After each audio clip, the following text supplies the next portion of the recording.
বিয়ের ঠিক 2 ঘন্টা আগে প্রাক্তন প্রেমিকের সঙ্গে দেখা করল প্রেমিকা।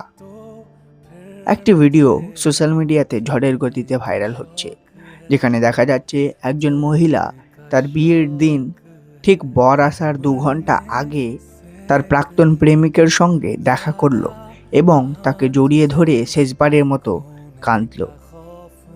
গাড়ি থামতেই সে নিজের লেহেঙ্গা তুলে সেই প্রেমিকের দিকে ছুটে যায়। সেই প্রেমিক তাকে শান্ত করার জন্য তার মাথায় হাত দিয়ে তারপরে তাকে নিজের বুকে টেনে নেয় এবং তার এক বন্ধু যে তাকে এইসব করতে সাহায্য করেছিল সে সব কিছু ভিডিও করে সোশ্যাল মিডিয়াতে ছেড়ে দেয় এবং সেগুলি ঝড়ের গতিতে ভাইরাল হয়ে যায়। যে প্রেমিকা বিয়ের ঠিক 2 ঘন্টা আগে নিজের প্রেমিকের সঙ্গে দেখা করতে যায়, সে বিয়ের পরেও দেখা করতে যাবে না, তাকে গ্যারেন্টি দিতে পারে। আর এটাই যদি শেষ দেখা ছিল, তাহলে এইভাবে ভিডিও করার কি মানে হয়?